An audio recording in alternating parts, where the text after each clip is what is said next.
he subido ni un solo de los videos para todos los que están atrasados a la plataforma de Sakai. Espero ponerme al día en eso. Me cuesta esto, se me vuelve un enredo y estas actividades me resultan, no la actividad de la clase, sino ya la actividad netamente de sacar notas, preparar los controles de lectura. Esa actividad netamente técnica me resulta muy fastidiosa, tan fastidiosa como le puede resultar a muchos de ustedes ir a clase. Y Joan Sebastián entra con tapabocas. Ok. Ese tapabocas, Joan Sebastián, es más bien como simbólico de no voy a hablar.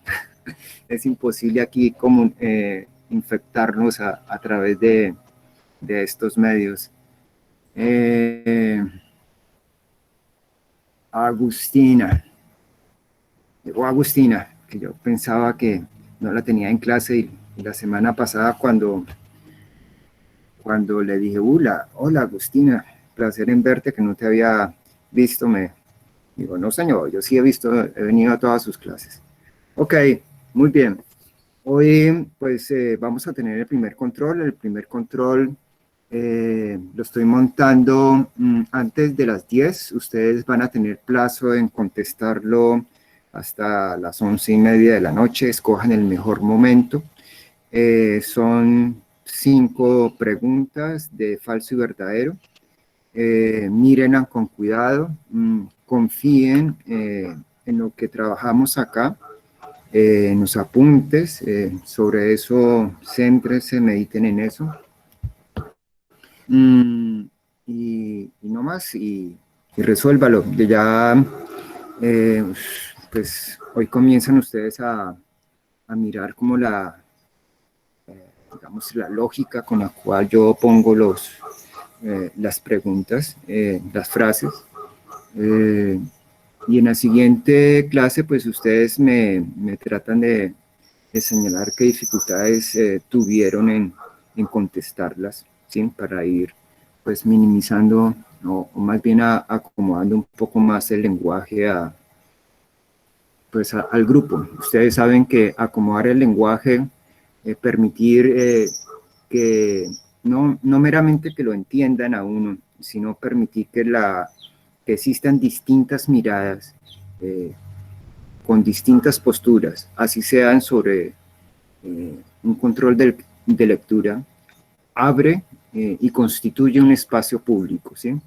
Y la importancia del espacio público, tal como lo estamos viendo en pues, con este texto de Hannah Arendt, para los que recién llegaron, el texto de Hannah Arendt, pues toca volvérselos a enviar en el WhatsApp, y también los controles de lectura. Me dicen la pregunta que hoy tenemos el capítulo de la condición humana.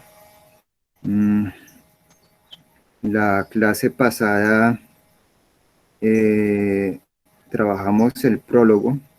No hemos sacado ninguna nota, hasta ahora vamos a sacar una nota, entonces tranquilidad, e incluso los que vayan a llegar después, unas 2 semanas después, por esta inestabilidad, no van a tener todavía problemas fuertes en relación a las notas, porque de los controles de lectura, no todos los controles de lectura entran a ser computados, nos vamos a quedar con los mejores, y los controles de lectura en relación a esta clase constituyen el 70% de la nota, ¿sí?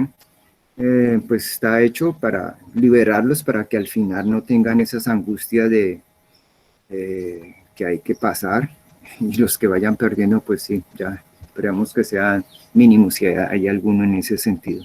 Hoy vamos a trabajar la condición humana. Sí, ¿quién iba a hablar? Luis Enrique. Luis Enrique, profe, su merced nombra que hay como un grupo de WhatsApp, ¿cierto? Sí, señor. Luis Sí. Enrique, si quiere, comuníquese con mi celular Sí, señor.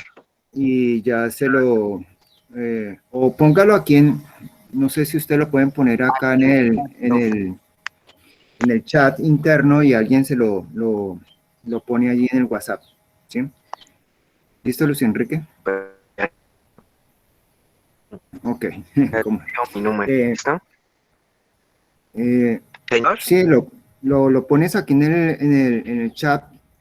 No sé si es que yo aquí tengo donde está el chat, solamente me aparece lo de tener grabación. Si le está funcionando a ustedes, entonces para que alguien lo ponga en el grupo, o si no, envíamelo y yo, mira, ahí apareció Profe, Agustina ya. profe, aquí Sí, la compañera ya ha roto el link del grupo, entonces pues ya me añado, ¿listo? listo, sí, ahí lo acabé de ver, que apareció en la parte de abajo. Agustina fue la que nos hizo aquí el favor, en ese sentido. Bien, entonces, pues para los que han llegado, que les toca acomodarse fuerte, nuestro texto es La condición humana de Hannah Arendt. Ya la clase pasada estuvimos trabajando el prólogo. En la semana antes de vacaciones hicimos presentación pues, de los contenidos, estuvimos hablando de Hannah Arendt, estuvimos hablando de la pertinencia de Hannah Arendt, de esta manera de dictar este curso de epistemología en relación a la materia de epistemología. Eso ya se hizo. Y dos conceptos muy importantes que en la medida de lo posible lo volveré a ir tocando para los que recién llegaron. Dos distinciones, que es la distinción entre naturaleza y mundo. Entonces vuelvo a tenerlo ahí presente. O lo traigo a colación, lo hago presente, entender como mundo el producto de toda la actividad humana, desde su cultura, desde su lenguaje hasta sus construcciones y sus transformaciones. Eso es el mundo, y la naturaleza como todo aquello que no ha sido tocado por el ser humano. Para los que hacen parte de alguna religión monoteísta, la naturaleza puede ser entendida como toda la creación de Dios frente a la creación humana. Serían las dos situaciones. La creación humana va a constituir el mundo, y la creación de Dios, la naturaleza. Eso lo usamos para decantar una palabra importante en filosofía que estaremos aquí más bien usando y no tanto reflexionando, que es la noción de realidad, en el sentido de que la realidad la dividimos en una realidad de la naturaleza y una realidad del mundo, ¿sí? Mm, en esa distinción es muy importante para la modernidad, en la medida que el espacio público, al ser creado por las distintas miradas, entre más miradas estén formando el espacio público, entonces tienen una mayor finura de la realidad. En la medida en que las miradas se pierden y van quedando menos, entonces esa finura se va diluyendo al punto que cuando queda una sola mirada, podemos decir que la realidad se ha privatizado, y la privatización del espacio público implica, eh, digamos, es una tensión muy fuerte la que hago, eh, caer en el universo de la mentira. Para escapar de la mentira, eh, tenemos que construir la diversidad de las miradas, ¿sí? En un salón de clase, entonces, en un salón de clase, cuando eh, se da material de trabajo, porque en el curso de epistemología y en los distintos cursos uno se preocupa por entregar el material de trabajo, porque en la medida en que ustedes lo preparan, la clase se va constituyendo en espacio público. En la medida en que ustedes no lo preparan y solamente llegan a conformar silencio, a conformar masa, el espacio público desaparece y solamente queda la mirada, si se quiere, del profesor. La ventaja, digamos, lo que salva un poco un curso como el nuestro, a pesar de que no exista preparación por el resto, es que al menos vamos a tener dos miradas. La mirada del filósofo, en este caso de Hannah Arendt, y del profesor que intenta llevar un lenguaje de un cierto grupo de especialistas, de personas formadas a un grupo mucho más amplio, que en este caso sería personas que ni siquiera han preparado un poco el tema. Y en esa medida la clase resiste un poco a la completa privatización de las miradas. Lo habíamos mencionado, por ejemplo, el entrar en marchas en relación a la universidad, lo que había yo sostenido y que sigo sosteniendo es una pérdida de las posibilidades de la universidad, porque cuando uno entra en la masa, lo que va a generar es fuerza y se pierde precisamente esa posibilidad tan maravillosa que es tener la posibilidad de la confrontación con lo diferente a través del discurso, a través de la palabra. Y al quedar solamente en la parte netamente emotiva de control de una masa, se ha perdido esa dimensión de lo público y se pierde entonces tener un contacto fino con la realidad. Y puede uno quedar completamente desencajado, sí, lo saca a uno. La mentira, la mentira nos permite una altísima manipulación, pero al final termina costando demasiado para el individuo y para la sociedad. Cuando estamos en el mundo, digamos en el contexto de Hannah Arendt, hay que utilizar más la noción de mentira que la noción de falsedad, porque lo falso y lo verdadero son categorías que hacen parte de una naturaleza no creada por el ser humano, sino pues, digamos, creada por Dios o independiente de la creación del ser humano.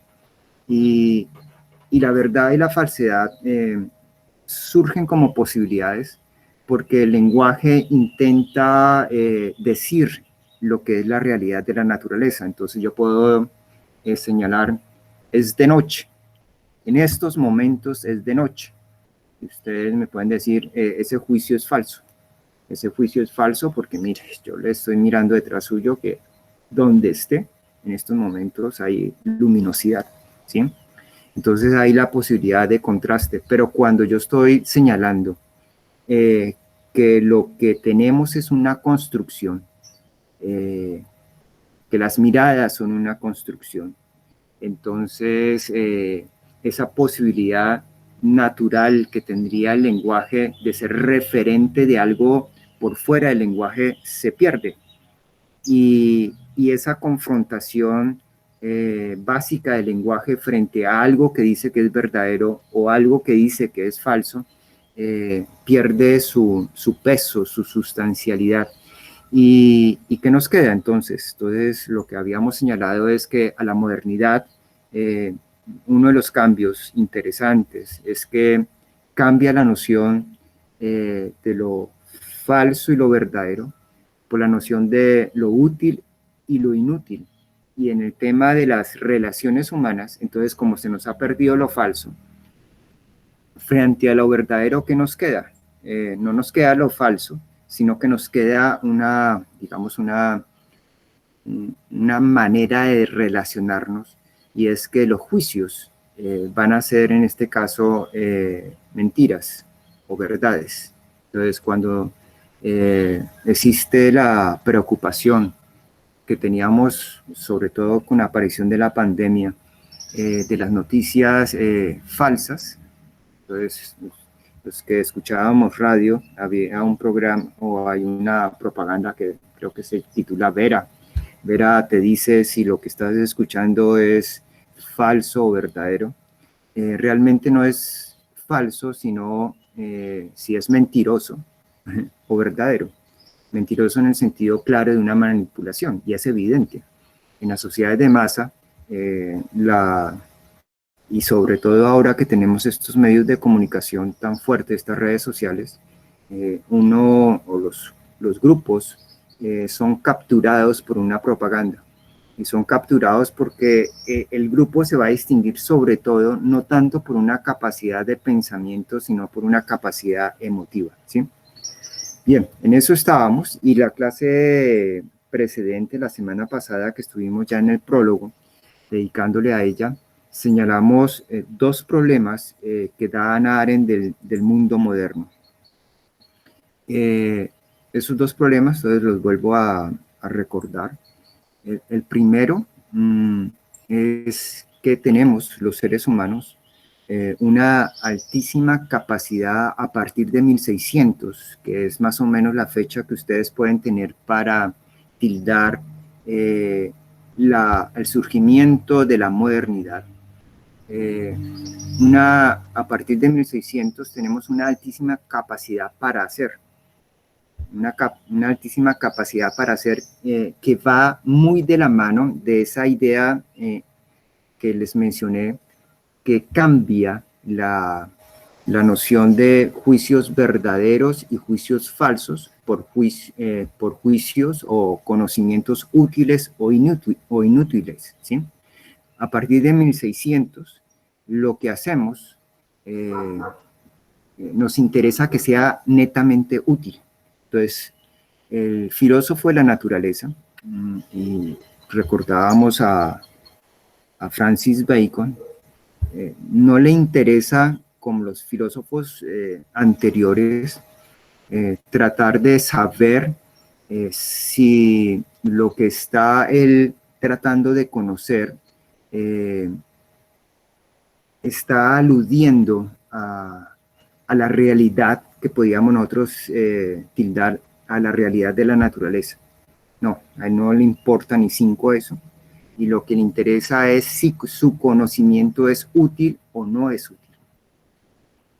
Y la postura de Francis Bacon va a ser muy clara, y va a ser una de las, digamos, características que hay que tener muy presente a partir de la articulación que tenemos nosotros como seres modernos. Francis Bacon va a señalar: no me interesa conocer lo que es la naturaleza. Si la naturaleza es Dios, entonces no me interesa conocer lo que es Dios. Si la naturaleza es Angie Tatiana, entonces no me interesa conocer lo que es Angie Tatiana. ¿Qué me interesa? Me interesa dominar la naturaleza, esto es, me interesa dominar a Dios, o me interesa dominar a Angie Tatiana. Aparece como, digamos, como un rasgo muy fuerte la intención humana, y no estoy hablando de clases sociales, ¿sí? Y lo traigo porque estamos en esos conflictos, ni de grupos. La dimensión humana de todos, a partir de la modernidad, de dominar. Esta idea de dominio es una idea que hace parte, y lo voy a recalcar, de una articulación que tenemos nosotros, que es una articulación de tipo económico. El ser económico, las disposiciones económicas, intentan el beneficio individual o grupal de partes, ¿sí? Hay esa mirada siempre de ganar individualmente o mis parches, los amigos, mi grupo, mi partido, mi sociedad. No tengo esa concepción general, si alguna vez lo existió, de un beneficio, como lo planteamos muchos filósofos, del equipo de la humanidad.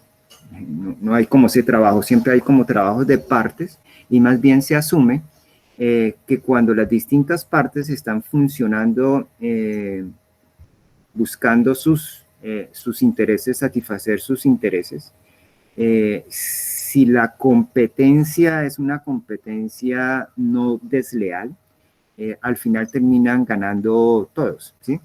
Pero el que terminen ganando todos no es un objetivo planteado, sino un resultado al cual se llega. Ha sido nuevamente lo que ha sacado, por ejemplo, el presidente Biden de los Estados Unidos a colación como característica de la economía norteamericana. Dice, la economía nuestra es poderosa, está refiriendo a la economía norteamericana. Ella es poderosa en la medida en que podemos incrementar e incentivar una competencia leal. De allí que en estos momentos, ya desde hace como 2 semanas, 3 semanas, Biden ha estado muy preocupado por el tema de los monopolios. El monopolio en la parte de la economía competitiva es peligrosísima porque termina capturando a los demás y daña la posibilidad de competencia. Y cuando no hay competencia en este modelo, pues no hay ese beneficio final de todos, no como objetivo, sino como resultado de un mecanismo, ¿sí? Entonces, lo que estoy diciendo, hay que tenerlo muy presente, porque ustedes, o bueno, los estudiantes en esta marcha social ya hace mucho tiempo, hay una crítica que se hace y que vamos a de pronto intentar puntualizar en esta clase al modelo no que se llama liberal, sino neoliberal. Y desde la lectura de Hannah Arendt creo que aquí esa crítica incluso es extremadamente pobre porque no le entra a los problemas que realmente estamos teniendo como seres humanos, ¿sí? Entonces, característica de la modernidad, miren ustedes que ya nos plantea como problemas de mirarnos, porque no es meramente, no es un conflicto de algunos sobre otros, sino de nosotros. Es buscar lo útil, buscar el dominio, el dominar, el qué me sirve. Y si no me sirve, entonces, ¿para qué lo voy a hacer? Lo que estaría en esa situación. Entonces, va a aparecer esto. ¿Cómo se liga con uno de los problemas que está diciendo Hannah Arendt del mundo moderno? Entonces, Hannah Arendt está señalando que nosotros tenemos una gran capacidad para hacer, para construir, para fabricar, para realizar.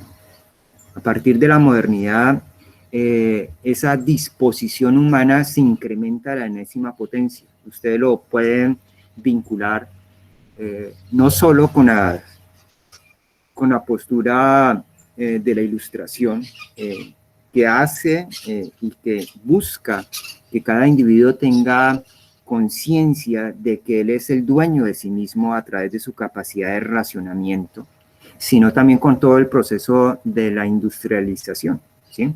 Que nosotros más adelante lo iremos también a trabajar.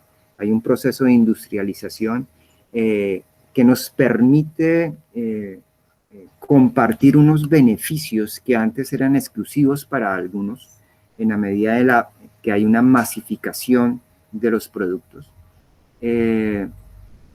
pero que al mismo tiempo genera el hecho que estamos en un mundo que es extremadamente productivo y que las relaciones que se van a establecer giran sobre el tema de la productividad. Incluso, pues, ustedes lo ven sin necesidad de plantearse como, digamos, personas teóricas, simplemente haciendo una propia mirada de lo que somos cada uno de nosotros, de ustedes como estudiantes. Ustedes se pueden dar cuenta que la asistencia que ustedes hacen a la gran mayoría de las clases, si no a todas, y a la universidad, es esencialmente en muchos casos, sino yo diría en la gran mayoría, por interés. O sea, el interés de que hay que sacar un título, el interés de que no sé qué más hacer y el único que se presta, el interés de, pues es la materia que está en ese semestre, me toca pasarlo.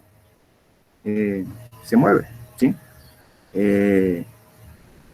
Son más bien raros, aunque yo tuve el privilegio de tenerlo. Los estudiantes, pues no como profesor, sino como estudiante, de estar apasionado por lo que están cursando. En el caso de la filosofía es claro que la gran mayoría de las personas, si no todas las que van a estudiar filosofía, tienen que sentir una gran pasión por ese campo, porque es evidente que su universo laboral es extremadamente precario. Y si se ha situado frente a un universo laboral a tratar de estudiar filosofía, pues las situaciones son muy complicadas. Tendría que usted, pues, cumplir todo un proceso de formación, ser extremadamente talentoso para lograr adquirir ciertos vínculos con universidades. Pues ustedes tienen aquí un profesor que no es profesor de tiempo completo, sino catedrático. Y ha sido formado en la Nacional y ha sido formado en la Javeriana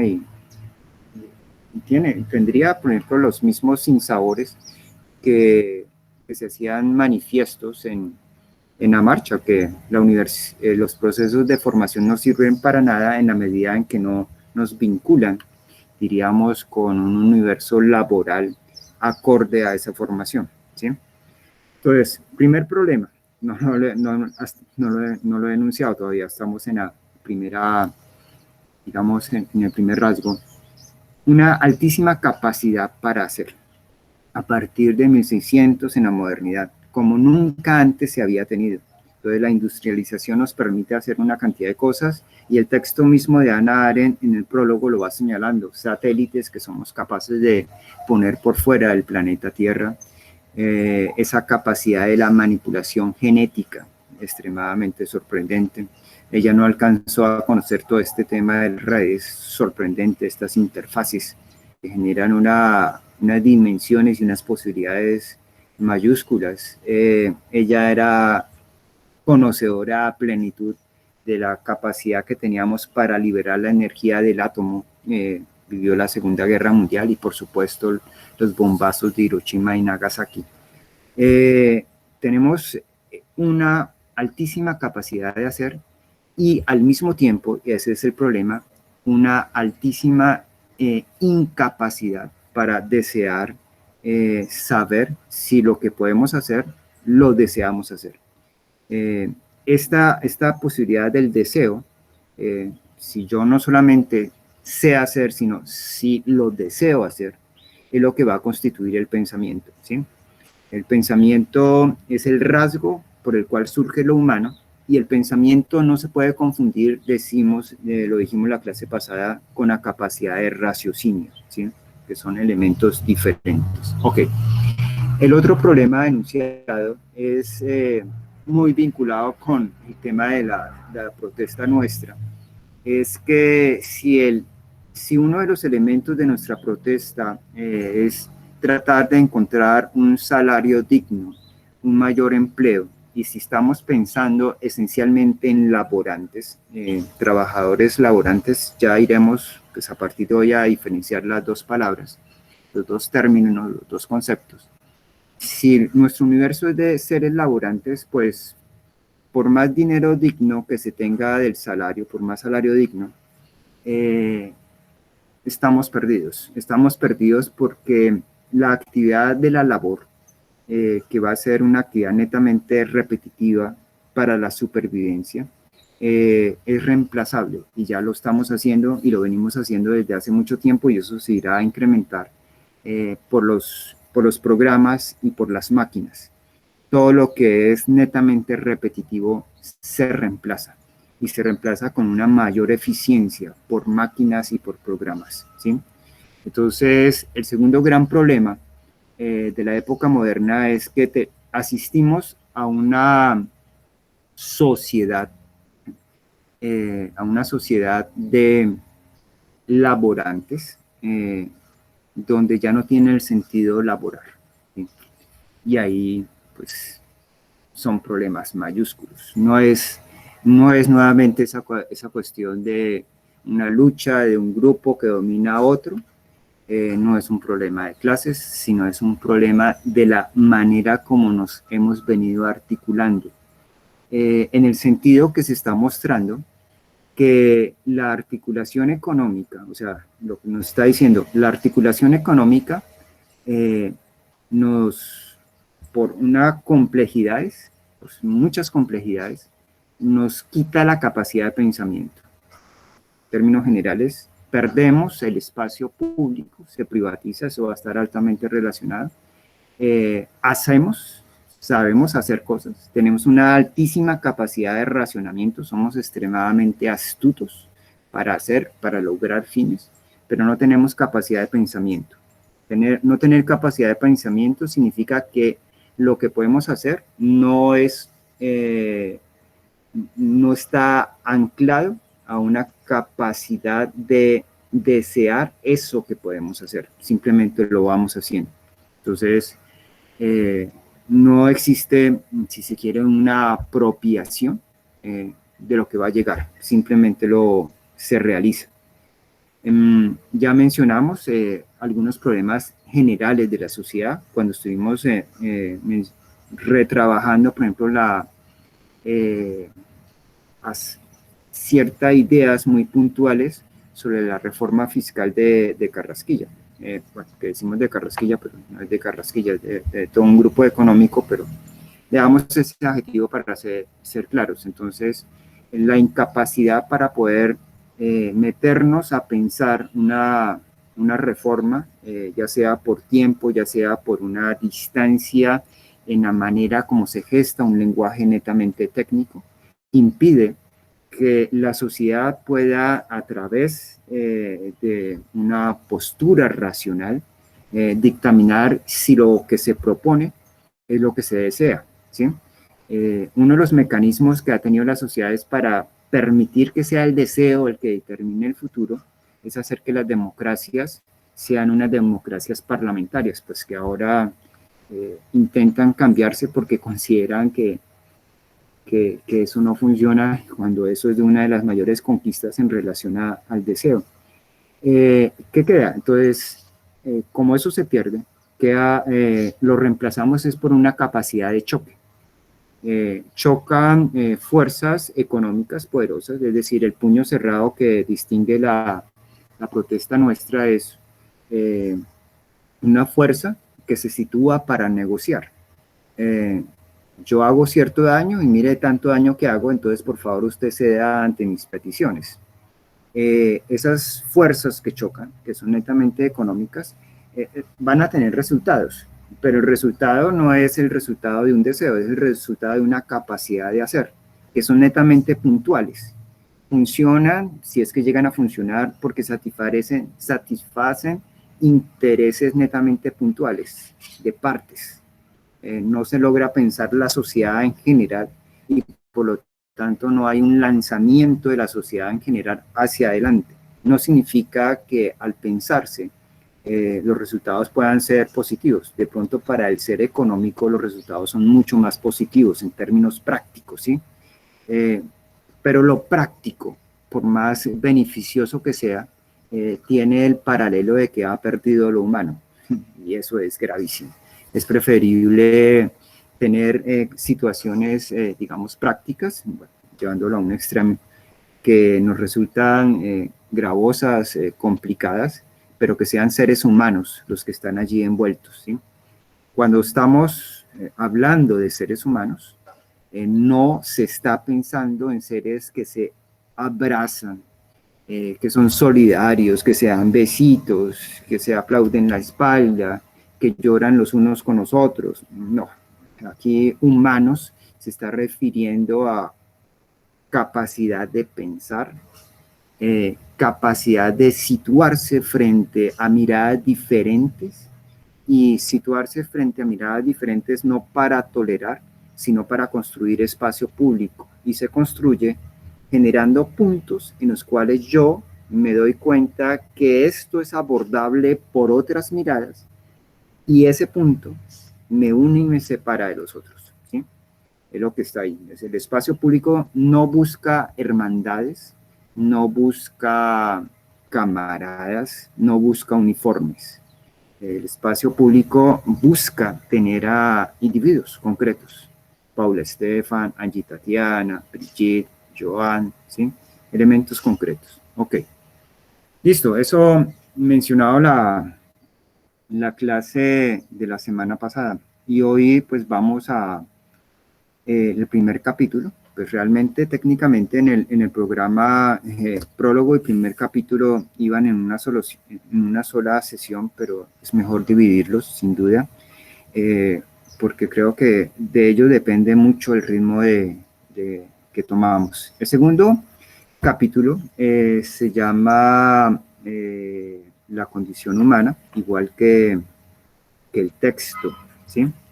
Es muy corto y es importante que si no lo hayan leído, lo vuelvan, pues saquen el tiempo y lo lean, se metan directamente ahí con Anaran.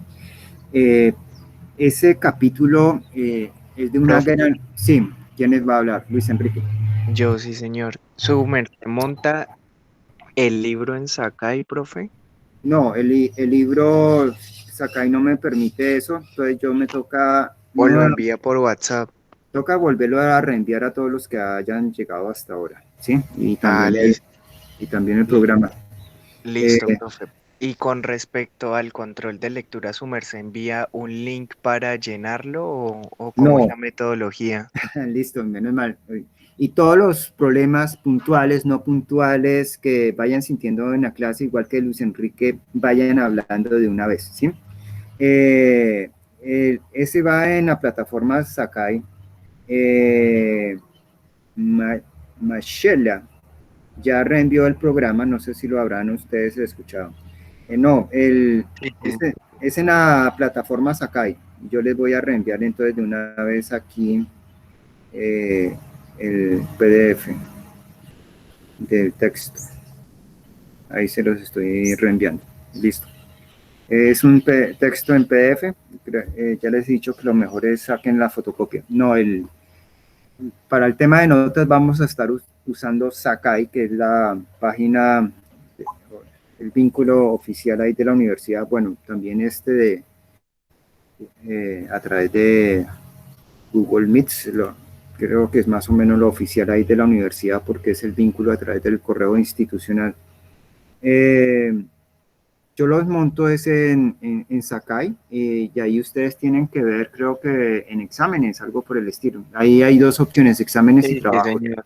Entonces en exámenes ahí ustedes lo abren, lo pinchan y aparecen las frases. Ustedes simplemente tienen que dar falso y verdadero. Como nosotros damos plazo hasta las 11:30, entonces el sistema solamente les arrojará el resultado de las notas después de las 11:30, a partir de las 11:45 de la noche. Entonces mejor que se acuesten y se despierten al otro día y miren a ver cómo les resultó las notas, ¿sí? Entonces, en relación a eso, en la plataforma, Luis Enrique, en la plataforma Sakai. ¿Listo? Listo, profe, gracias. Ok.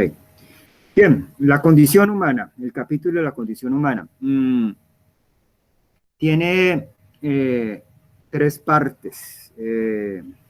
Cuando ustedes estén leyendo, traten de mirar, no se lancen en ningún tipo de lectura a través de la fuerza, sino que traten de tener una mirada así estructural muy rápida, que les permite ya de antemano tener un problema de lectura. Es decir, con esa mirada estructural, al leer ustedes pueden entrar a contrastar si esa estructura inicial que ustedes dieron es apropiada o no.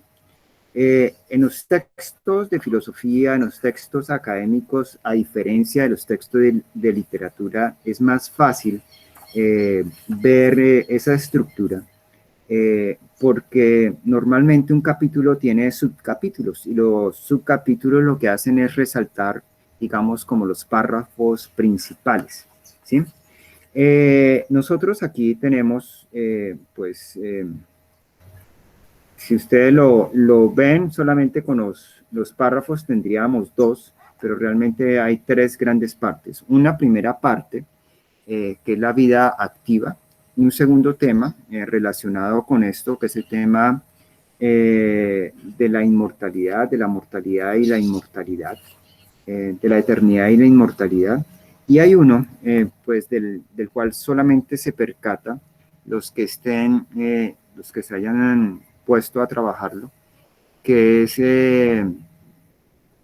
digamos, lo que significa una vida política, ¿sí? Eh, para los que están, los que hasta ahora llegaron, que son varios, nuestro objeto de reflexión es el ser humano, ¿sí? Es lo que vamos a estar, es una epistemología, si se quiere, del ser humano, no es una antropología. La antropología estudia al hombre, nosotros estamos estudiando algo muy complejo, muy abstracto, que es lo humano. Lo humano no, no se da por el hecho de participar de una estructura biológica. No somos humanos por tener una carrocería biológica. Claro, no en el sentido de decirle a Garavito, el violador, usted no es humano, usted es un enfermo, o a decirle a Hitler, usted no es humano, usted es un tirano, o, o muchos le decían acá a nuestro presidente, usted no es humano, usted es un dictador. Lo humano, ya les he señalado, no es un adjetivo que se va a usar si se usa como adjetivo para hablar de bondades. No, aquí en esto no se va a mover en ese sentido, y por eso es muy importante este tipo de trabajo, este tipo de lectura, ¿sí? Que ya en este primer capítulo va a aparecer, ¿sí? Ok. Esas tres facetas: vida activa, vida política, eternidad e inmortalidad, son tres elementos, digamos, fuertes, tres horizontes fuertes, eh, que buscan caracterizar lo que significa que nuestra especie pueda ser también humana, ¿sí? O sea, somos seres vivos, podemos tener una manera de calificar a nuestra especie, tal como se califican las otras especies. Entonces podemos decir los perros, los leones, los pájaros, podemos darle esos nombres, pero cuando estamos empleando el concepto humano, eh, nosotros nos unimos a una sensación, digamos, a un estado emotivo, tal como podíamos sentir en estos momentos de conmoción de nuestra sociedad, un sentimiento de malestar.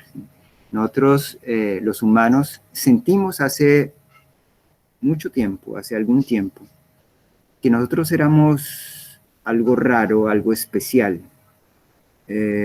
No meramente por ser criaturas, digamos, de apelar a la religiosidad, creadas a la imagen y semejanza de Dios. Recuerden, si tomamos esa postura de la Biblia católica, de la Biblia, el Génesis, el hecho de ser creados a la imagen y semejanza de Dios no es nada importante, no tiene ninguna importancia. El hecho importante, espero que no me vayan a condenar los teólogos, es cuando esas criaturas hechas a imagen y semejanza de Dios, Adán y Eva, abandonan el paraíso.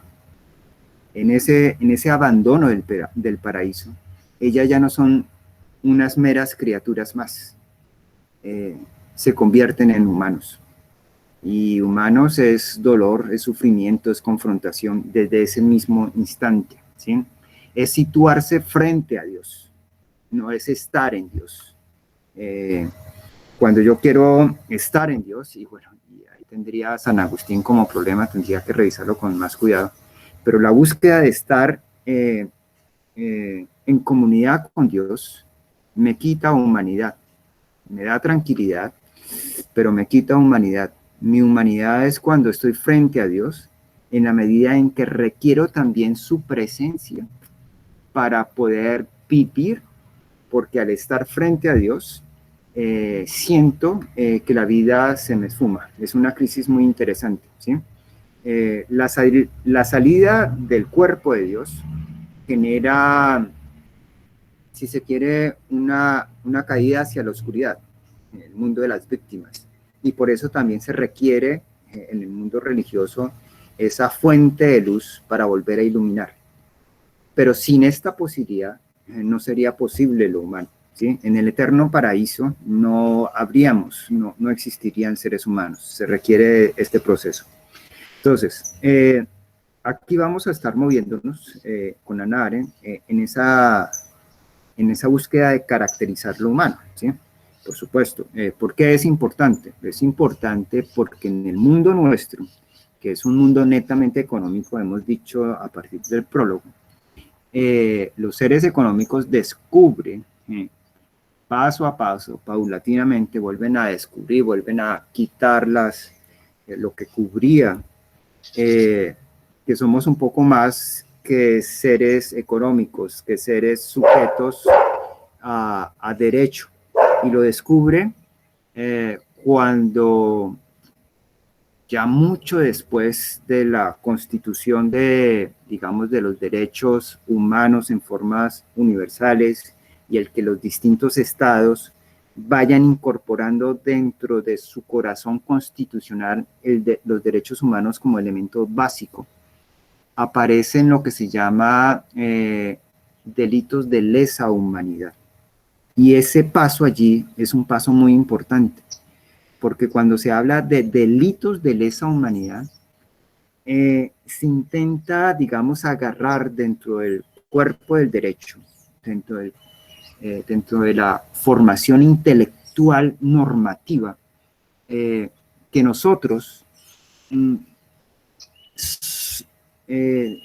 somos más que elementos que hacen parte a ciertas zonas, a ciertos estados, que hay algo que golpea lo que podríamos llamar la dignidad humana, y que independientemente si un grupo de personas al interior de un estado han sido capaces o no de mirar eso allí, esa transgresión como un golpe a la dignidad humana, los demás sabemos que sí, allí se está golpeando, y que a ellos todavía requieren refinarse un poco más en su sensibilidad para ver que esas transgresiones son transgresiones no contra individuos, no contra grupos puntuales, sino contra lo humano que está en esos individuos y en esos grupos, que sería de carácter universal.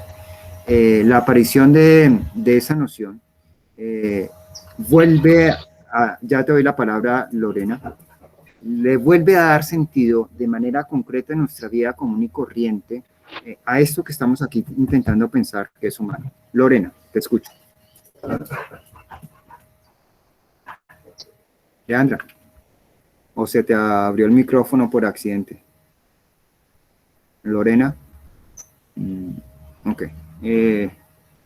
Listo. De nuevo, no necesitan ustedes haber leído, por favor, no necesitan ustedes haber leído en mi clase para participar. Si algo no están entendiendo, ok, listo, Lorena. Si algo no están entendiendo, láncese. ¿Sí? Igual que Luis Enrique, cuestiones puntuales, no importa. Pues no es ideal que no lean, ¿sí? No es ningún ideal, pero si están ya aquí, si han hecho el esfuerzo, si están tratando de prestarme atención, a pesar de que vengan ustedes, como diría mi profesora Giselle von der Warder en la Universidad Nacional, que vengan ustedes aquí vírgenes, si están prestando atención y no están captando, deténganme, abran sus micrófonos, pregúntenme, no me utilicen el WhatsApp, porque yo solamente en ese espacio tengo lo de la computadora. Ahí solamente me da la opción para detener la grabación. Y no soy bueno para estar hablando, leyendo, me pierdo. Yo soy muy unilineal, me muevo en álgebra lineal, así pasito por pasito. Ok, entonces vamos a tratar entonces de meter elementos para digamos, pensar, intentar sacar, intentar concretar también el concepto de humanidad, ¿sí? en esta propuesta. Pues es una de tantas propuestas, pero es una propuesta extremadamente seria, muy elaborada. Ustedes podrán después decir, no, eso no va, me quedo con otras, pero hay que tomar. Uno no puede, sobre todo cuando está participando en reivindicaciones sociales, uno no debería más bien utilizar palabras que son importantes, pero simplemente para aparecer sin que uno no pueda darles toda su fuerza. Palabra humanidad, palabra democracia, palabra igualdad, palabra libertad, ¿sí? Esas palabras hay que decantarlas. Concepto mismo de paz, porque si uno simplemente la está utilizando, puede terminar como un simple retórico, manipulándose y manipulándose uno mismo, es decir, cayendo en un universo netamente mentiroso, que al final la termina pagando toda la sociedad, uno y los demás, ¿sí? La reflexión, la puntualización, el anclaje de teorías y conceptos en el pasado es extremadamente importante para poder precisar los problemas que tenemos que enfrentar en el día a día. ¿Sí? Eso no es mero juego, ¿sí? Es una parte allí llamativa. Ok, vida activa. Entonces, vamos a estar aquí. Primer tema, la vida activa. Como se está diciendo es... pues no me voy a meter en camisas de 11 varas que significaría la vida no activa. Me dejan ahí por aparte. He intentado reflexionarlo, pero me he metido todavía no encuentro como un referente claro. Primer componente, reflexión de la vida activa. Entonces, en este salón de clase, pues yo me veo. A los demás no los veo, espero que ustedes me estén viendo en sus videos, no sé si también me ven ahí en un marquito y ven a sus otros compañeros, no sé cómo será la cuestión allá, pero es claro que allá hay un monacho, el profesor Insuasti, moviéndose, está activo. Yo veo solamente sus imágenes, la de Angie, la de Lorena, la de Brigitte, la de Luis Enrique, en Paula solamente una P, son estáticas, ahí no hay nada de actividad, ¿sí? Aquí ustedes me están viendo, espero que el sonido esté llegando bien, entonces además de ver ahí un monacho moviéndose, su cabeza para allá, para acá, a veces cerrando los ojos, tratando de captar, de agarrar sus pensamientos, además de esos movimientos físicos de su cabeza, de sus manos, de sus ojos, está el movimiento de su boca que da un lenguaje, que da un discurso y que da palabras, ¿sí? Ya les dije, esta clase es de discurso. Yo aquí no estoy comunicando. Yo no les estoy comunicando algo, sino que estoy moviéndome en el discurso en la medida en que en él ustedes ciertamente están captando, digamos, información de Hannah Arendt, pero además están viendo a un profesor, es decir, pueden ir respondiendo a la pregunta, ¿quién es el profesor Insuasti? Y no solamente qué serían los meros títulos. El quién es, ustedes lo pueden ir captando a través de sus maneras de expresión, de sus gustos, que da precisamente esto que no es meramente comunicación. En la comunicación queda por fuera el quién, y solamente hay una relación entre cosas, digamos, externas que van de un lado a otro como especie de comunicación de vasos que se van llenando y se van vaciando al mismo tiempo.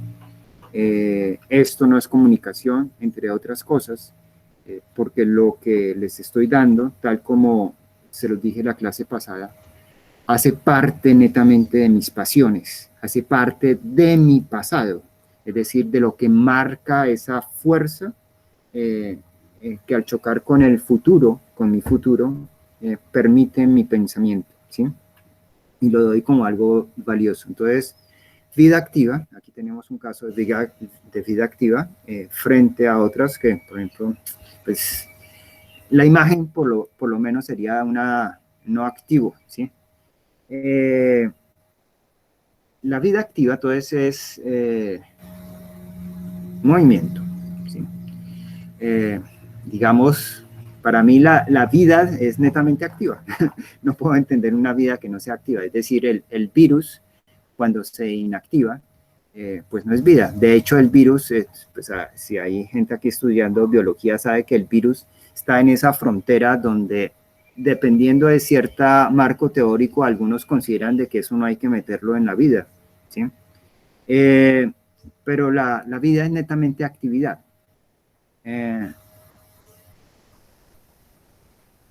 Paula, como una participación constante. Venga, a ver. Pero allí, si a usted la pongo aquí hoy, si yo me llego a perder. Bueno, sí. Listo.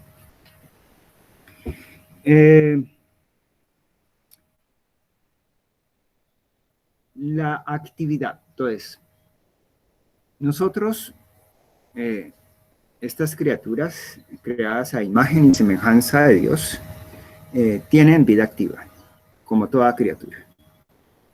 ¿Qué tipo de actividades tenemos? Entonces, tenemos unas actividades que son netamente para conservar la vida. ¿Cuáles son esas actividades netamente para conservar la vida? Alimentarme, dormir, arreglar la casa. Eso es muy importante. Para mí es extremadamente importante. No puedo vivir en el desorden. O sea, de inmediato el desorden evita cualquier otra posibilidad distinta a la mera vida. El mantener el cuerpo calientico, la lucha del salario digno, del empleo digno, es una lucha no por lo humano, sino por la vida.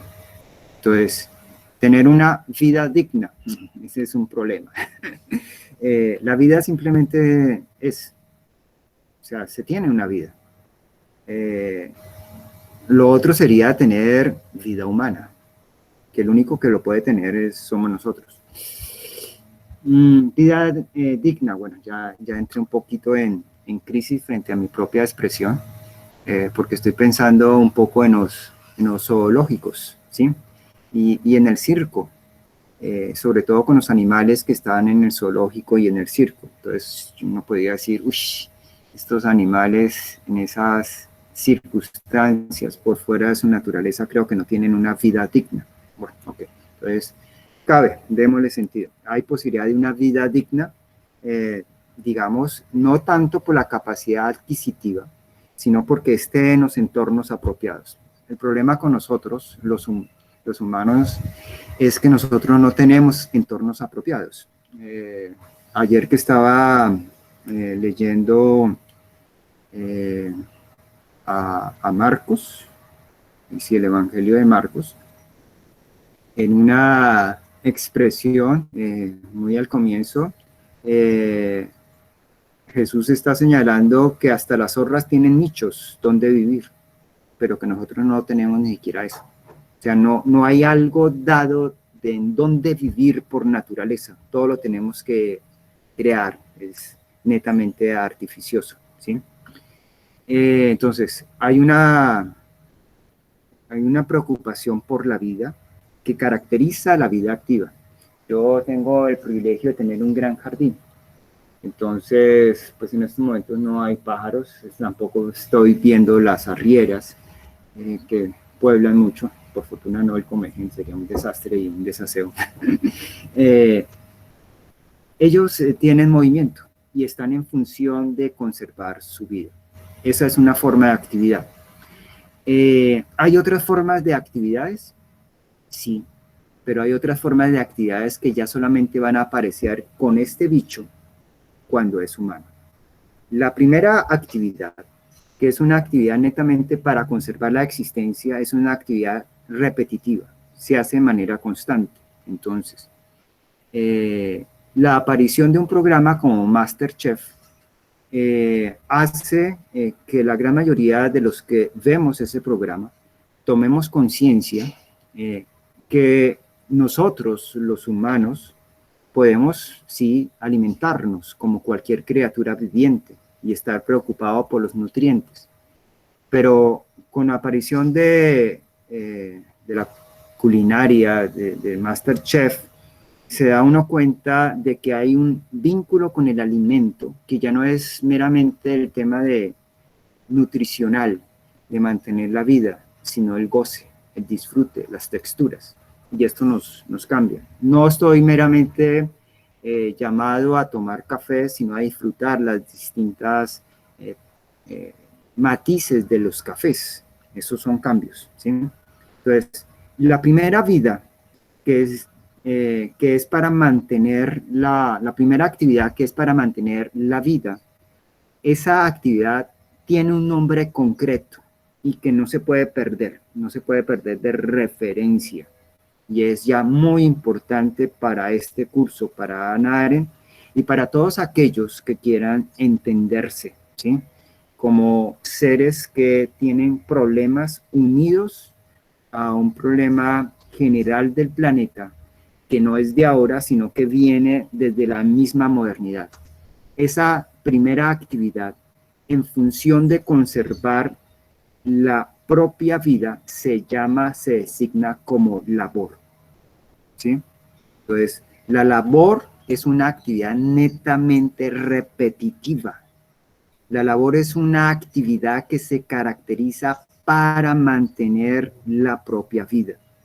Si el profesor Insuasti viene a esta clase con el objetivo único, pragmático, de cumplir un contrato por el cual gana un dinero que le permite a él alimentar a sus perros, que le permite a él conseguir elementos necesarios para su existencia, ese profesor viene aquí y lo que está haciendo es labor, es una actividad de la labor, ¿sí? Entonces, la labor son actividades repetitivas cuyo objetivo esencial es mantener la vida, ¿ok? Es lo que estaría en esa primera línea.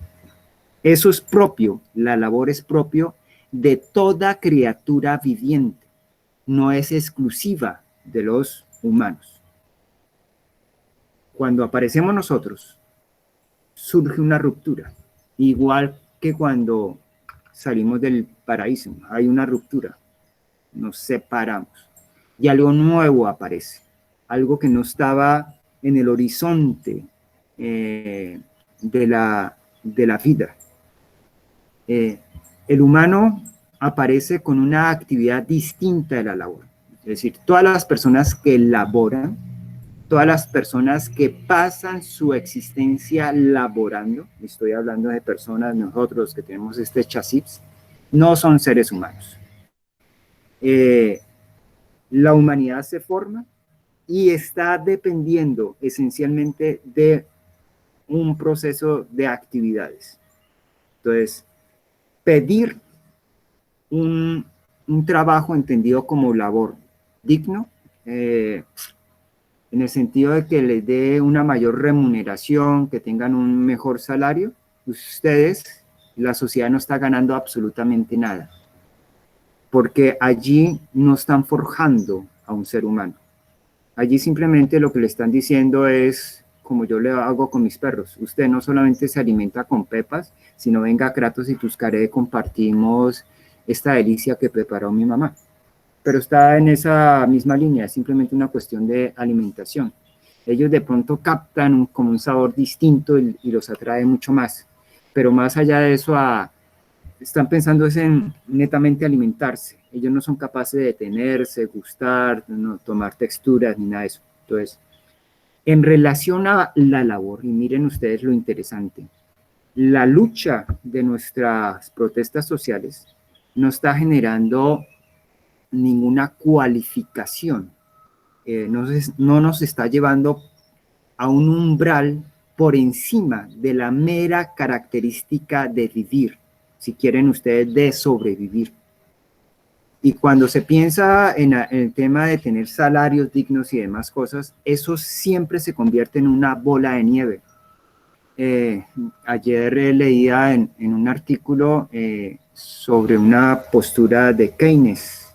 Decía, cada vez que una sociedad tiene un salario mínimo o un punto mínimo, eso era en relación a los impuestos, cada vez que existe un impuesto mínimo, se va a convertir en máximo, porque entrará al proceso de bajar para ser más competitivo. Y en relación a los salarios, uno podría decir, cada vez que ustedes logran poner un salario que sea, digamos, llamémoslo así, digno,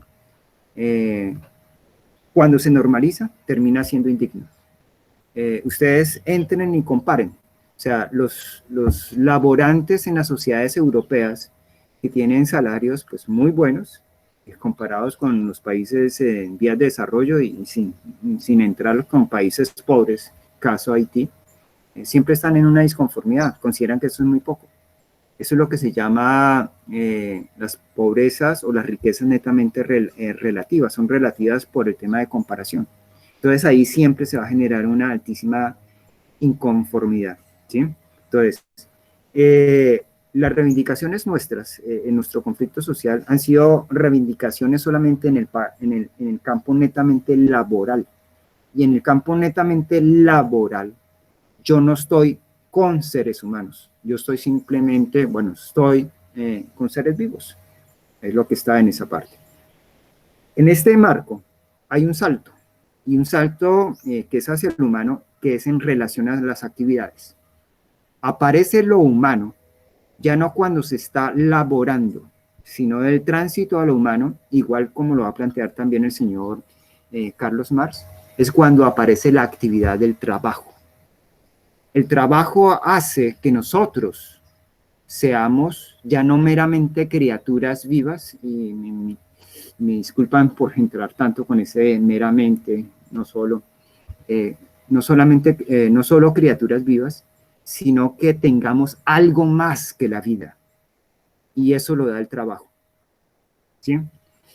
El trabajo es una actividad no rutinaria, no cíclica, no está en función de la supervivencia, como si está la labor, ¿sí? El trabajo va a crear el artificio, todos los artificios del mundo. En una primera instancia, esos artificios eran lo que nosotros podemos llamar los útiles. Esa palabra a mí me sonaba mucho cuando estaba en primaria. Decían, estos son los útiles suyos. Lo útil es lo que te va a servir, ¿sí? Y esos son productos netamente del trabajo, ¿sí? El trabajo crea algo que no estaba en la naturaleza. ¿Por qué va a ser importante? Porque va a marcar una diferencia. Porque tiene una ruptura muy interesante con el simple hecho de vivir. Y es que el trabajo va a crear objetos, entonces cartucheras, va a crear este libro que tengo abierto, ya apareció, no apareció, la condición humana, va a crear, digamos, el celular, objetos, ¿sí? Los audífonos, mis gafas, la camisa. El rasgo de los objetos es que abre un elemento de conciencia nueva en esta especie biológica. Y esa conciencia nueva que abre en esta especie biológica es que hay algo que puede permanecer en el tiempo. Da la conciencia inmediata de que nosotros, como individuos, como el señor Insuasti, como Angie Tatiana, como Paula, estamos y desaparecemos. Entonces, el trabajo, cuando da un objeto, abre una conciencia de permanencia y también da una conciencia de mortalidad. Nos muestra como criaturas que sabemos que morimos. Y eso va a estar relacionado con esa actividad del trabajo, es decir, la conciencia, diríamos, la conciencia de la muerte, surge cuando hay una actividad que genera elementos que son perdurables o intentan ser perdurables. Y esa actividad sería la actividad del trabajo. Habría que meditarlo un poco, los que estudian algo relacionado con biología.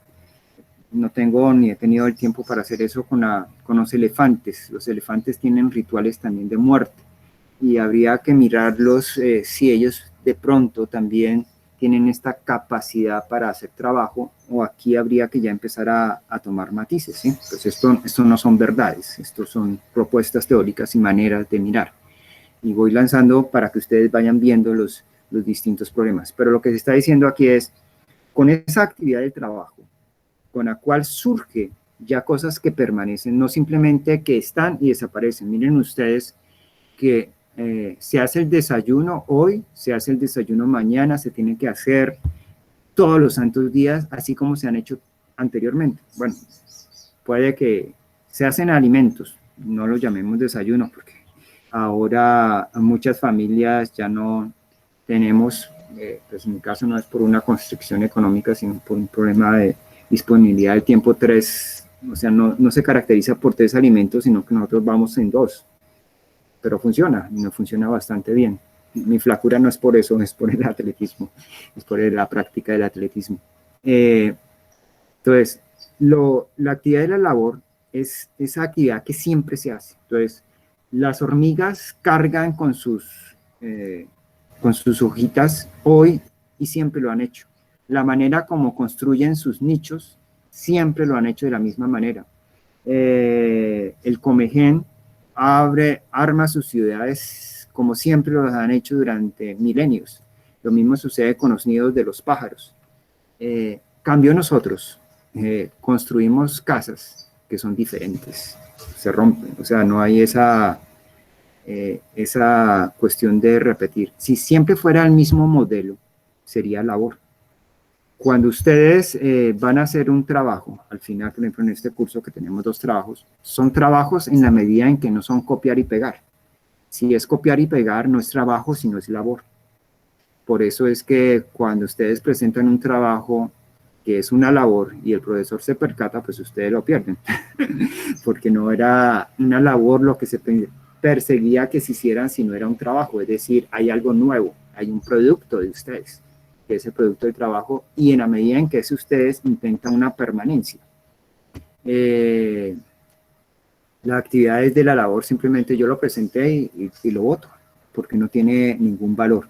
Entonces, la actividad del trabajo genera unos horizontes fantásticos mediante algo que ella introduce como nuevo, que son sus objetos. En principio eran útiles, pero después no solamente van a ser los útiles, sino que uno de los grandes productos del trabajo va a ser las obras de arte, que abren además todo ese universo fantástico de la estética y la belleza. Incluso, si uno... Sí, Paula, te escucho, sí, perfecto.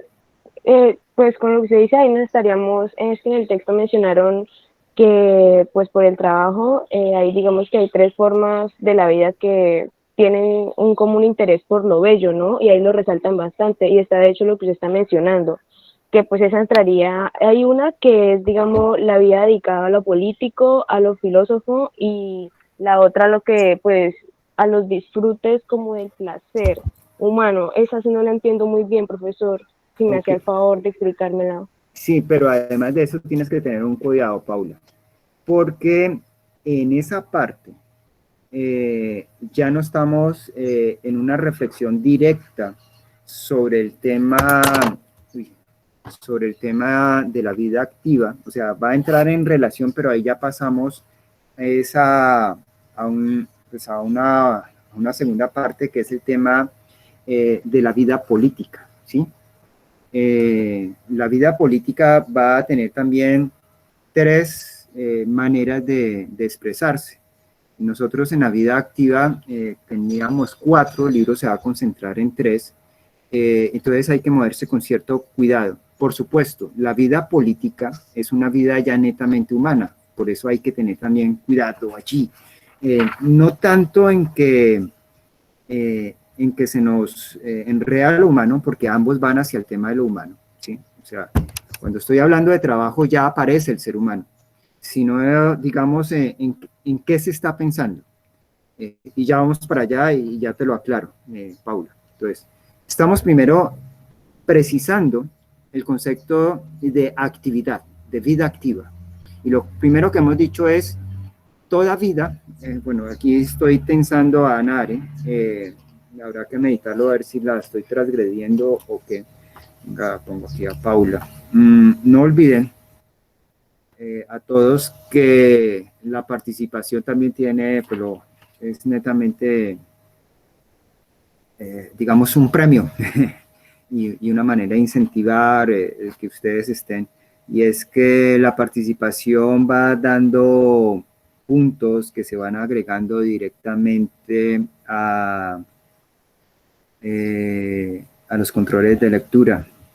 Entonces, ¿en qué sentido?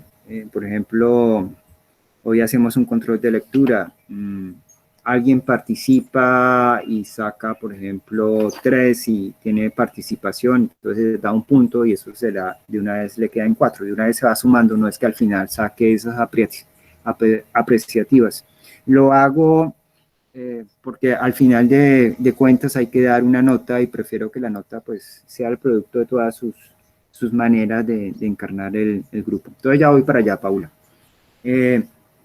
La vida activa, entonces, actividad. Primera es noción, no se vaya a perder eso, labor. La labor es una actividad netamente vinculada con la vida, con la supervivencia, es netamente repetitiva. La labor no es exclusiva de los seres humanos. La labor es una actividad típica de todo ser viviente. Con el trabajo, ya es una actividad que aparece lo humano. Lo humano aparece a partir del trabajo. Entonces, como hemos aquí señalado, lo humano es algo que es un fermento, no nacemos siendo humanos. Podemos estar incluso vivos y nunca haber tenido humanidad. Cuando se tiene humanidad, entonces aquí una de las primeras es cuando hay trabajo. Quien trabaja es humano. Claro, entonces ustedes ya se pueden dar cuenta que las personas que fabrican, que trabajan, las personas que tienen una actividad en las industrias, en las fábricas, ya desde la misma preocupación y mirada de Carlos Marx, allí no tenemos humanos, allí tenemos laborantes, ¿sí? El laborante es un ser viviente. En tanto ser viviente puede tener dignidades, pero hace tiempos perdió su humanidad. Y no estoy diciendo de que sean malas personas, ¿no? Pueden ser muy buenas personas, así como los pajaritos son tiernos unos entre otros y los perros no solamente se sacan, no, muestran los colmillos, sino que también se consienten. O sea, aquí no es en esa manera como se califica lo humano. Las personas que entran en esos sistemas de producción netamente cíclicos, allí durante el tiempo que dure no hay humanos, allí hay seres vivientes en función de su vida, pero no en función de su humanidad, eso se escabulló. Entonces, el trabajo es una actividad contraria a la labor que no es cíclica, no es repetitiva. Tiene como características producir objetos que sean nuevos y que sean perdurables. Entonces, ¿perdurables en qué sentido? En que traten de permanecer allá, más allá de lo que dura una vida humana. Esa es la característica del trabajo. Entonces, por ejemplo, no necesariamente tienen que tener la solidez de materiales que uno sabe que pueden aguantar todo. Yo tengo un examen de la Universidad Nacional ya hace 20 años, de Platón, el primer examen, lo conservo.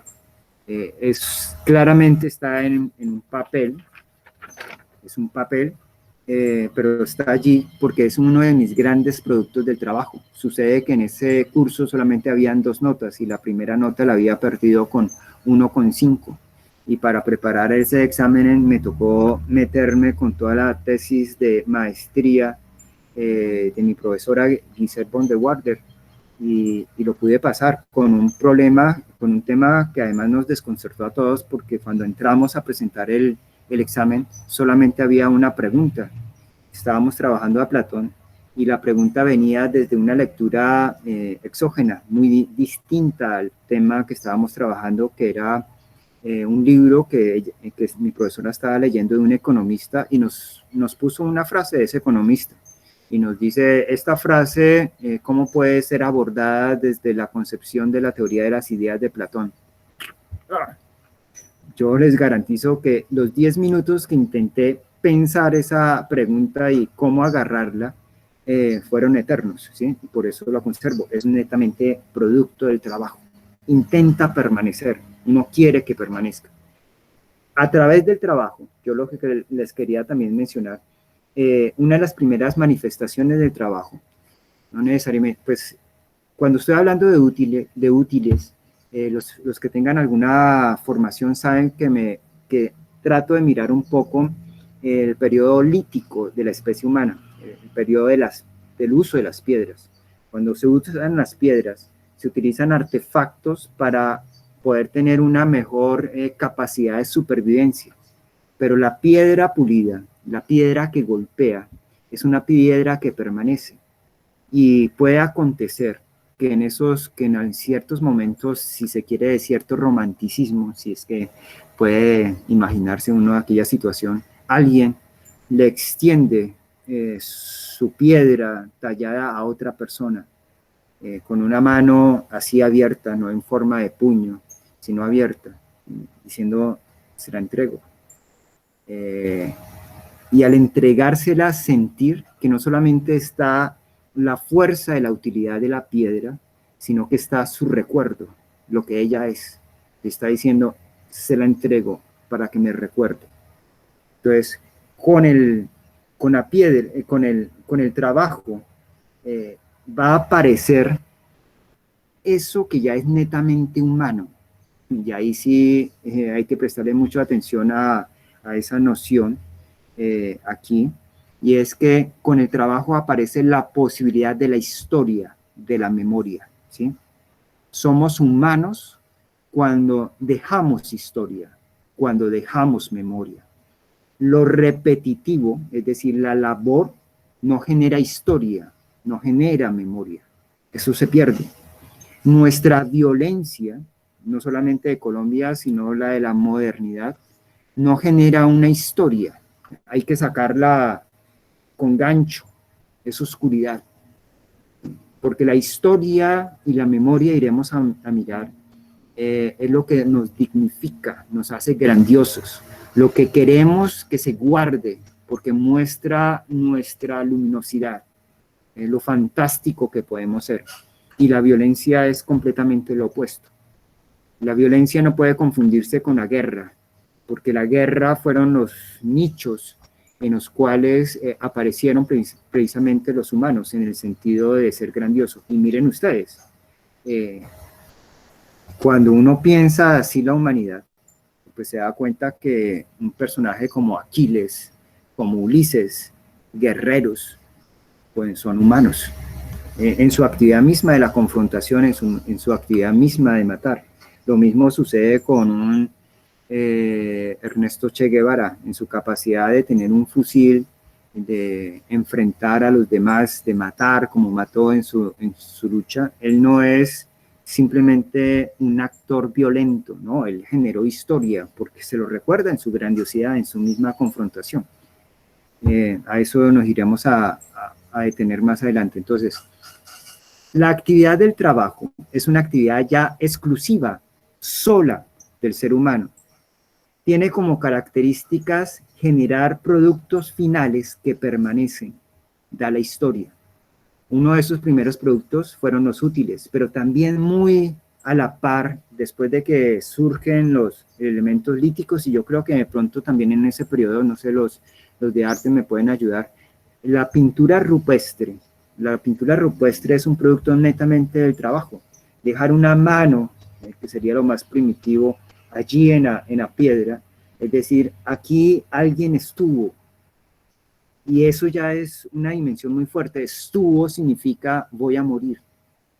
pero voy a permanecer. Por eso esto se va a vincular con el tema de eternidad e inmortalidad. Voy a unirlos y saltando un poco por el tema de Paula, y ya lo encajo lo de Paula. El tema del trabajo hace que nosotros, a diferencia de las demás criaturas vivas, nos asumamos, sintamos que no somos inmortales. Todas las demás criaturas, curiosamente, son inmortales. Nosotros somos la única primera criatura mortal que lucha por su inmortalidad. O sea, hay problemas, hay que moverse con cuidado, tienen que pensarlo ustedes y cuidar sobre todo en el tema de la reflexión que les quede claro. Todas las demás criaturas, ¿por qué no mueren? Porque ellas se reproducen en su descendencia, entonces permanecen. Cuando uno dice que mi papá queda en mí, es falso. O sea, yo no, los padres no quedan en sus hijos, porque eso significa que mató a su hijo. Su hijo es hijo humano en la medida que es distinto. El ser humano no se reproduce, el ser humano se procrea, inicia una creación nueva, ¿sí? Las demás criaturas se reproducen, nosotros nos procreamos, ¿sí? Que es distinto. Entonces, en los que vienen, no viene uno, viene algo nuevo. Yo le doy un pasado con el cual aspiro que se nutra, pero él tiene que ese pasado hacerlo chocar con su futuro para que surja su propio pensamiento. No olviden que pensamiento, una de sus características es que tiene que tener un futuro y un pasado que colisionan, y en la medida que colisionan, ahí se da esa actividad muy propia nuestra que es el pensamiento. Entonces, con la actividad del trabajo surge lo humano, surge la noción de un ser que muere y un ser que desea la inmortalidad. Es un individuo, entonces el trabajo hace que Paula Estefanía, Juan Pablo, el profesor Insuasti, sepan que van a morir, pero al mismo tiempo hay un deseo de dejar algo, una memoria, un legado por el cual permanecen.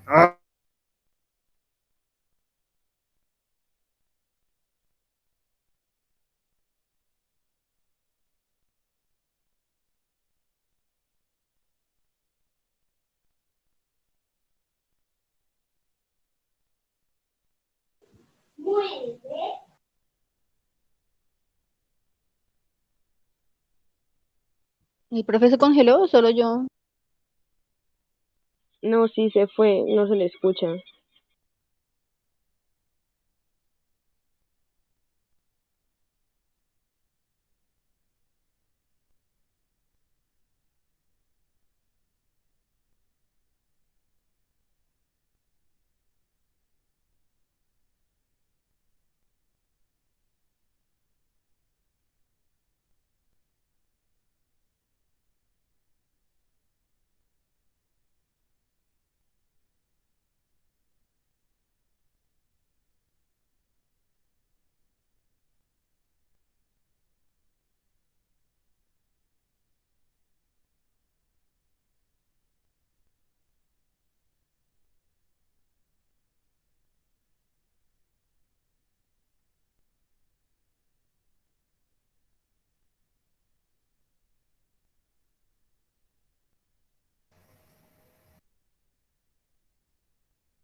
Ok, espero que no se me vaya a caer más porque ya no tenemos tiempo y bueno, en la grabación por fortuna ahí sigue plena.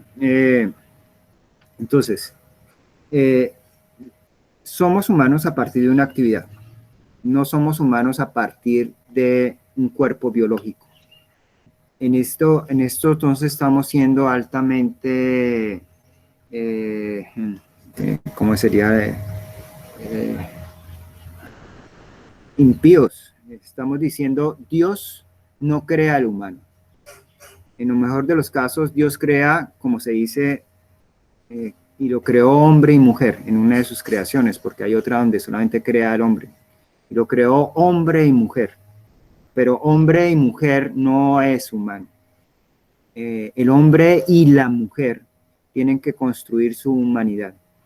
Si ustedes se han movido y han sentido, como yo he sentido, que todo el tema de género ha sido, digamos, una de las grandes conquistas y reivindicaciones, eso también es superfluo. El problema, la identificación sexual es, digamos, de los más pequeños problemas, y sería tan pequeño problema, o sea, sería un pequeño problema como la preocupación por la parte laboral. El problema nuestro no es la construcción de una sexualidad, sino la construcción de nuestra humanidad, que es mucho más difícil. Lo humano, digamos, se tiene que hacer. El problema es que cada vez es más difícil encontrar los horizontes y los referentes para tenerlo.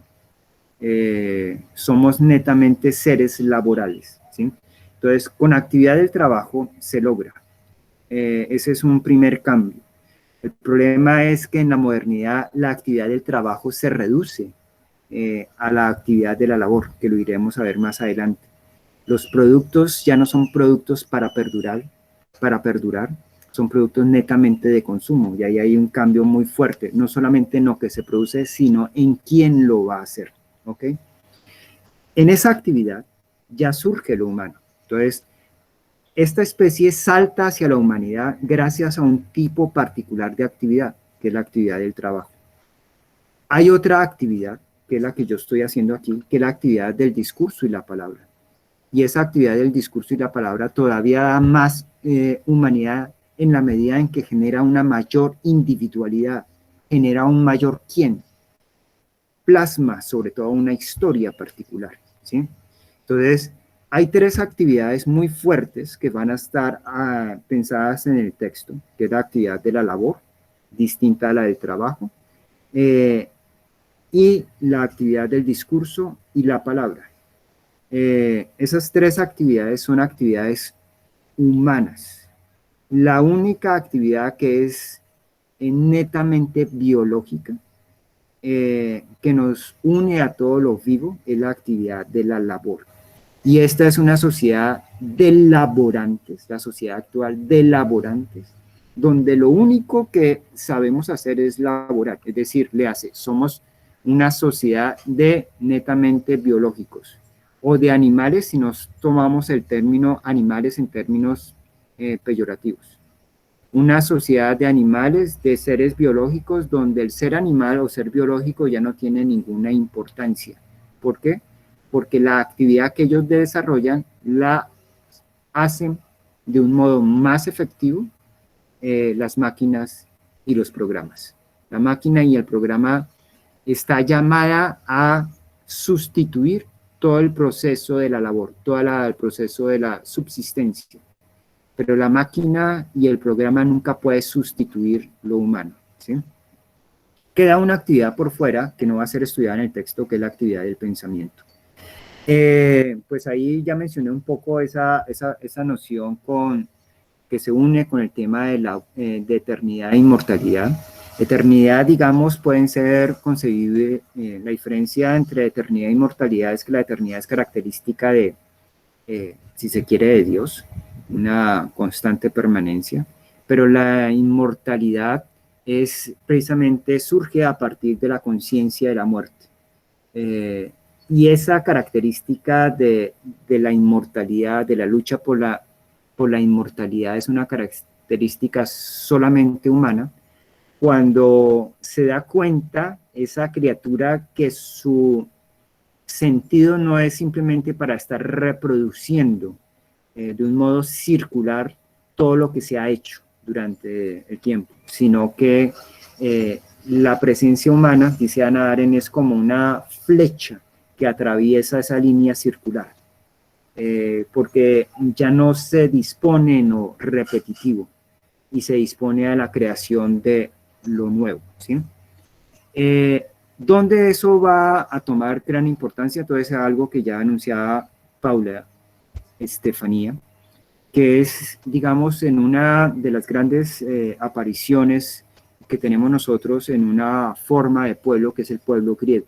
Los griegos arman las polis y arman también una distinción en relación al tema de la mortalidad y de la inmortalidad. Ellos emplean para referir vida dos palabras. Una, zoe, igual que el grupo Zoe, Z-O-E, Zoe, significa el hecho simple de vivir. Y hay otra, o sea, ahí está la palabra zoología, y hay otra que es bios, que también nosotros utilizamos para biología, pero bios, B-I-O-S, bios, es una vida cualificada, es una vida política, ¿sí? El bios solamente se expresa para un ser político, para un ser humano, que es donde empatamos con Paula. Los griegos tienen una forma de vida en las ciudades que es completamente diferente al resto de la vida que han tenido los demás seres que han habitado ciudades. Las ciudades no se arman para satisfacer, las ciudades griegas no se arman para satisfacer necesidades económicas. Es decir, que su núcleo no es la plaza pública o el mercado. El núcleo de la sociedad griega son los lugares donde uno va a ver a los otros, que son las ágoras, que es el teatro, que son los estadios. Allí uno va a ver no resultados, no va a ver cuerpos, sino que va a ver lo grandioso, va a ver lo novedoso, lo que genera historia, ¿sí? Los héroes olímpicos no son héroes por tener marcas, son por gestar lo grandioso. Y lo mismo sucede en el teatro, lo mismo sucede en las ágoras. Va uno a escuchar allí lo grandioso. Sí, listo, Agustina. Ya voy terminando. Y tranquila que queda grabado esta parte final que la vez pasada me dijeron, por favor, termine para yo escuchar bien cómo terminó, cómo se concluyó. Entonces, la ciudad va a tener un nombre en el mundo griego que es polis. De allí el nombre político. Político no es por un tema electoral. Uno es político en la medida que habita una ciudad en el sentido que no está allí por necesidad, sino por libertad. ¿Libertad de qué? Libre de necesidades. No es libre de hacer lo que yo quiera, sino que yo estoy libre de estar, por ejemplo, pensando en qué voy a desayunar. En estos momentos, esta clase pues cuando uno tenía el salón de clase era mucho más marcado. Cuando uno cierra el salón de clase, se olvida, o esa sería una de las dinámicas, de todas las circunstancias en las cuales está viviendo. Uno de los problemas de este vínculo es que ustedes están en su casa. Yo por fortuna me encierro en mi jardín y más o menos logro cierto aislamiento, pero en la casa pasan los perritos, golpean y demás. Está uno muy vinculado a los temas de la necesidad. La clase necesita estar separada del tema de la necesidad. Es un espacio de libertad en el sentido griego. Entonces, los griegos postularon distintas formas de vida política, libre de necesidades. La primera de esas es una vida que está en función del goce de la belleza. Entonces, si el primer gran goce humano es el goce sexual es un goce propio de todo lo que es vida. Pero el ser humano cambia cuando le introduce una faceta de estética y belleza. Entonces, por eso el libro del Kama Sutra. El Kama Sutra nos presenta distintas poses, un montonón de poses sexuales, donde el objetivo no es lograr una mejor reproducción, no es, mira, vamos a garantizar que aquí no salgan trillizos ya que no tenemos tanta descendencia, ¿no? Y menos ahora donde, por fortuna, bueno, creo la tasa de natalidad ha comenzado a disminuir, donde hay menos embarazos no deseados, donde digamos, las mujeres que más lo sufren en carne directa ya logran separar ese tiempo de traer un nuevo niño para dedicarle más a lo que quieren hacer con su vida, ¿sí? Entonces, el Kama Sutra, ese texto hindú, arma distintas posturas pensando es un goce y en un deleite la belleza. Eso es vida política. El violador nunca es un ser político, está en función de su necesidad. y está tan en función de su necesidad que le importa 5 el otro, simplemente desea colmarse. Ese es el carácter por excelencia del ser netamente, el que busca solamente su propia autosatisfacción. En nosotros los humanos eso se intensifica en modos horrorosos, ¿sí? Entonces, está esta cuestión allí. Entonces, primera forma de vida política es una forma donde lo que se intenta consumir es la belleza, es la satisfacción de la belleza. Entonces, voy a disfrutar un café, voy a disfrutarlo. No es que esté muerto de sueño y necesito un café. Voy a disfrutar la mesa, significa que la voy a compartir, no simplemente a llenarme de alimentos. Eso es vida humana. Voy a hablar con nosotros alrededor de la mesa. Voy a compartir un programa de televisión, no cada quien en su nicho con el televisor. Cada quien en su nicho con televisor es laborante, está descansando, no le interesa a los otros. Cuando yo entro y comparto y hago del televisor de eso vida política, de relaciones. No estoy meramente allí intentando distraerme, estoy construyendo, digamos, una manera de ser recordado. La otra forma de vida política es una vida de la acción y del discurso. Por ejemplo, esto que yo hago, eso sería otro. Entonces, esto es una vida política, acción y discurso.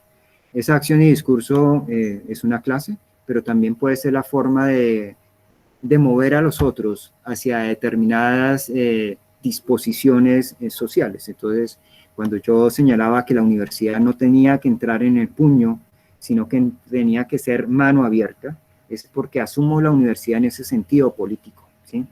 En darse a los otros, en construirse con nosotros, no meramente satisfacción de necesidades puntuales. Y la última vida política, vida humana, todas estas vidas políticas, Paula, que tú introduciste el tema, toda la vida política es netamente humana, ¿sí?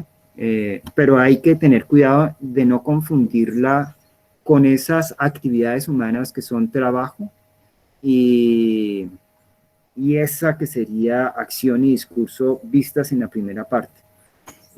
La vida política es un escenario en una ciudad que arma disposiciones diferentes. Entonces, está la acción y el discurso, pero también habíamos señalado esa primera, que es el goce de la belleza. Y la última, que sería el goce y el disfrute teorético de las ideas. Entonces, yo disfruto, no sé si ustedes, pero yo sí disfruto mucho una clase, porque yo soy mi principal estudiante. Cuando le digo eso a mi hermana, ella se sonríe, no sé si piensa que la estoy tomando del pelo, y digo, sí, porque yo me quedo pensando en lo que estoy diciendo al mismo tiempo que lo estoy diciendo, y capto muchas cosas nuevas que estoy ahí señalando a partir del espacio que ustedes me permiten. Ese nicho de la vida política es un nicho donde aparece lo humano, y por eso los griegos son los que van a tener claro esa gran diferencia con todas las demás, digamos, culturas. Las demás grandes culturas pueden tener grandes riquezas, pero esa claridad sobre su diferencia sustancial frente a los restos de lo viviente solamente aparecen con ellos y luego se pierde. Eso se va a perder todavía mucho más en la modernidad. Nosotros nos hemos constituido esencialmente en la modernidad como seres económicos. Entonces, la categoría que nos trae a colación Paula, Estefanía, hay que tenerla muy presente, porque la dimensión política es una dimensión que entra en colapso en la modernidad frente a la dimensión económica, ¿sí? Pues me quedó faltando los críticos que se mueven hacia el modelo neoliberal, también quedan muy, digamos, sin señalar algo importante, porque el problema no es la relación económica, el problema no es encontrarme en el mundo afectivo como si en el mundo afectivo estuviera netamente lo humano, no, los animales también tienen mundo afectivo, y no por eso podemos decir lo humano. El problema nuestro en estos momentos no es netamente modelos económicos, ni el encontrar el tema de la afectividad, de la sonrisa, de lo que ustedes llaman allá empatía, que yo más bien valoro como simpatía, porque ponerse en el lugar de los otros, eso es imposible, pero sí uno puede compartir las emociones. Más que eso, hay una pérdida, y yo tiendo mucho a coincidir con Hannah Arendt, es de la dimensión política. Es decir, de la búsqueda de lo grandioso, de la búsqueda de generar historia. Eso se pierde, de esa búsqueda de inmortalidad. Y iremos a movernos entonces en ese sentido. En esta clase, entonces, cierro, trabajamos ese concepto, las tres nociones de vida activa. Queda una por fuera que no va a ser estudiada en el texto de Hannah Arendt, que es la actividad del pensamiento. La actividad del pensamiento también es vida activa, pero no va a estar trabajada en la condición humana, va a estar trabajada en un texto de Hannah Arendt que se llama Entre el pasado y el futuro, fantástico, se lo recomiendo, además son unas reflexiones sobre la vida académica increíbles. Este es Hannah Arendt, es un filósofo que ustedes deben tener, sin duda, ustedes tienen que tener esas obras y no las lean en su biblioteca como un gran reto. Y hemos señalado entonces cómo nosotros somos la única criatura que muere y que busca la inmortalidad. Las demás criaturas, todas las demás criaturas no mueren, ellas no mueren.